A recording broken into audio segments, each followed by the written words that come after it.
What's up, y'all? This your boy Willie Lee. Want to talk to y'all about something interesting.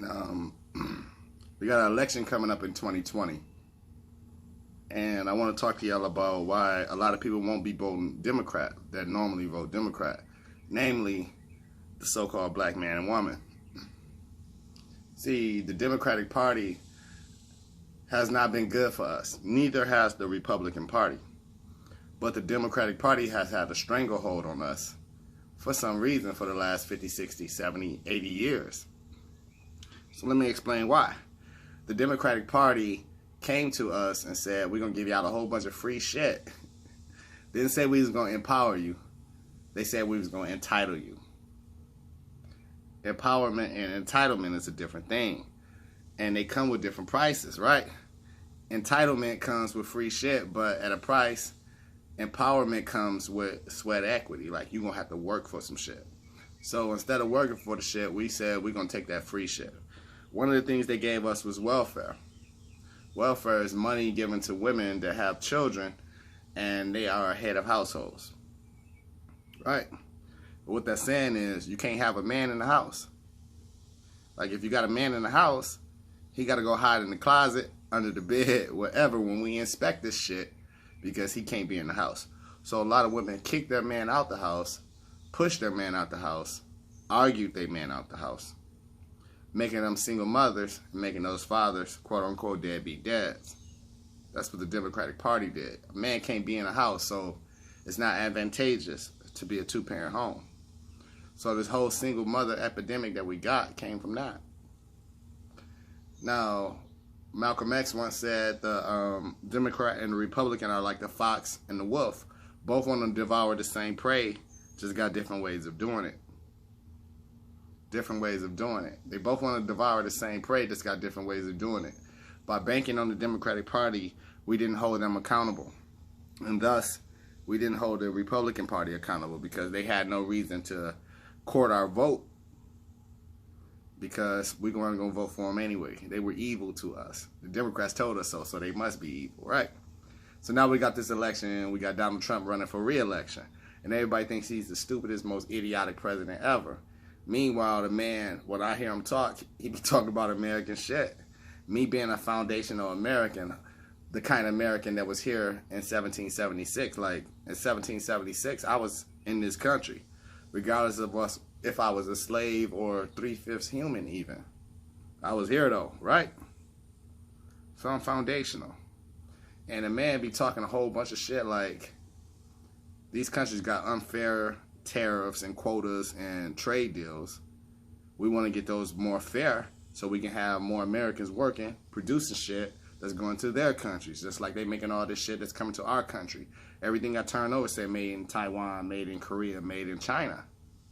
Why can't we have made in American shit in their countries so that we can put people to work? I'm for that. Man says, you know what, we need to close that border because we got Hispanic people or Latin America flooding over the border at such an alarming rate that our country will be majority Hispanic in 50 years. And the problem that I don't have no problem with that even. Like, I'm all about the Hispanic man having his hustle. But at the same time, it comes to my detriment. Because, see, I'm not even the top minority no more. Number two, the Hispanic is number one in that regard. And furthermore, the Hispanic comes, when he comes to America, he's impoverished. When he comes to America, he looks for low-income homes, low-income housing, healthcare, things like such. And that's much to the detriment of me because when he comes, the lowest income households or the lowest households that he can rent are in the hood. So he displaces me out of the hood, and now I'm fighting for him to be here to my own detriment, right? Furthermore, for me to vote Democrat, I would have to be for the homosexual agenda. For me to vote Democrat, I got to be for transgender males who transition to female to now be able to go into girls' bathrooms. For me to vote Democrat, I have to be for a right of the woman to choose to abort her baby or kill children in the womb, right? She can literally kill children in the womb, and that's her choice. And we can argue a woman's right all day long, but the average American sees that as just killing babies. You were accountable, you spread your legs, you made that child have that child, right? So, having all that being said, like, the coalition that the Democrats have built is built on the grounds of, you know what? You have to embrace Black Lives Matter. You have to embrace homosexuality. You have to embrace reparations for black people. You have to embrace transgenderism. You have to embrace gender is a spectrum. You have to embrace open borders. You have to embrace so many different things, and a couple of those we might agree with, but they come with all the others as well, right? Like, do y'all understand that?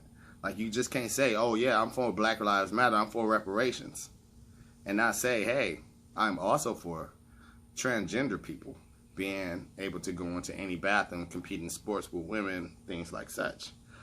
I also have to embrace the homosexual agenda. I also have to embrace the right for a woman to choose what she wants to do with a child growing in her womb. Now, all those things are controversial. I'll just say that. Like, they up them for debate. But with the Democratic Party, you cannot debate them. You either love them or you're intolerant. You're either understanding or we don't understand you.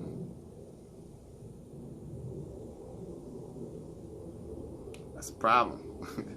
So the Democratic Party has to address all those issues. In the analogy that Malcolm X gave about the fox and the wolf, the Democrat is the fox. The Democrat is clever. Like, he snatches and ensnares his prey by being clever and deceitful, while the wolf just goes out and devours and bullies and strong arms his prey. So the Democrat and the Republican, those are good analogies for them. I'm not saying that I'm a Republican in any kind of way, but if I had to vote today, facing all those different things I just mentioned earlier, I don't see how I can vote Democrat. Liberalism, progressivism, democratic values now have become, you either tolerate everything or you are intolerant. So I guess they label me intolerant. I'll be voting for Trump.